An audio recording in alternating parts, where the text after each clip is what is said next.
Morning बच्चों, मैं आपकी हिंदी की अध्यापिका एकता मिश्रा हूँ। हमारी हिंदी की पुस्तक राष्ट्रभाषा ज्ञान है। प्रथम अध्याय नीति के दोहे हैं। दोहे क्या होते हैं? अब मैं आपको दोहे के बारे में बताऊंगी। दोहा एक हिंदी छंद है जिसमें होते तो 4 चरण हैं, पर लिखा इन्हें 2 पंक्तियों में जाता है। अर्थात पहला व दूसरा चरण एक पंक्ति में, तीसरा व चौथा चरण दूसरी पंक्ति में लिखा जाता है। नीति के दोहे में हमारे सबसे पहले कवि हैं संत कबीरदास। अब मैं आपको कबीरदास जी के बारे में बताती हूँ कि कबीरदास जी कौन थे। कबीरदास जी हिंदी साहित्य के महिमा मंडित व्यक्तित्व होने के साथ एक महान संत, एक महान विचारक और समाज सुधारक भी थे। संत कबीर के दोहे ने सभी धर्मों, पंथों, वर्गों में प्रचलित कुरीतियों पर मर्म स्पर्शी प्रहार किया है। संत कबीरदास के दोहे गागर में सागर के समान हैं। उनका गूढ़ अर्थ समझकर यदि कोई उन्हें अपने जीवन में उतारता है तो उसे निश्चय ही मन की शांति के साथ साथ ईश्वर की प्राप्ति होगी। अब मैं आपको कबीरदास के दोहे भावार्थ सहित समझाऊंगी। बोली एक अमोल है, जो कोई बोले जानी, ये तराजू तोली के तब मुख बाहर आनी।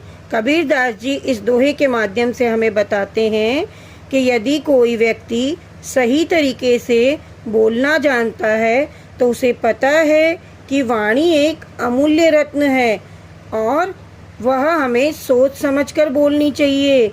इसीलिए वह हृदय के तराजू में तोलकर ही उसे मुंह से बाहर आने देता है। अब हमारा दूसरा दोहा है, अति का भला न बोलना, अति की भली न चूप, अति का भला न बरसना, अति की भली न धूप। संत कबीरदास जी कहते हैं कि अति हर चीज की हानिकारक होती है। ज़्यादा बोलना अथवा ज़्यादा चुप रहना व्यक्ति के लिए हानिकारक सिद्ध हो जाता है। जिस प्रकार ज़्यादा बरसात होना अथवा ज़्यादा तेज धूप होना दोनों ही सृष्टि के संतुलन के लिए नुकसानदायक होते हैं, उसी प्रकार अति हर चीज की ही बुरी है। ना तो ज़्यादा बोलना चाहिए और ना ही ज़्यादा चुप रहना चाहिए।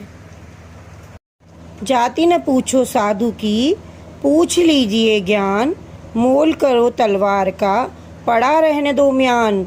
संत कबीर सीधे सरल शब्दों में कह रहे हैं कि सज्जन पुरुष की जात पर ध्यान न देते हुए उसके ज्ञान को आत्मसात करने की कोशिश करो। किसी के ज्ञान तथा उसकी जात में जमीन आसमान का फर्क होता है। जिस प्रकार महत्व तो तलवार का होता है क्योंकि धार केवल उसी में होती है, म्यान तो केवल एक खोल है, एक बाहरी आवरण मात्र है जिसका धार से कोई लेना देना नहीं। ठीक इसी तरह मूल्य तो केवल ज्ञान का होता है और सज्जन पुरुष की पहचान भी यही है। जाति तो बाहरी विधान है जिसके होने अथवा न होने पर भी कोई फर्क नहीं पड़ता है। तिनका कबहु न नींदिए, जो पाँव तले होए, कबहु उड़ आँखों पड़े, पीर घनेरी होए। जिस प्रकार पैरों के नीचे पड़ा रहने वाला तिनका यदि उड़कर आँखों में गिर जाए तो अत्यंत ही पीड़ादायक होता है, उसी प्रकार हमें कभी भी किसी छोटे अथवा निर्बल व्यक्ति को देखकर उसकी निंदा नहीं करनी चाहिए। जो तिनका होता है उसको कभी भी तुच्छ नहीं समझना चाहिए, चाहे वो पाँव के नीचे ही क्यों ना पड़ा रहे। हमें उसको तुच्छ नहीं समझना चाहिए क्योंकि जब हवा के आवेग में आकर वो आँखों में गिरता है तो अत्यंत ही पीड़ा देता है।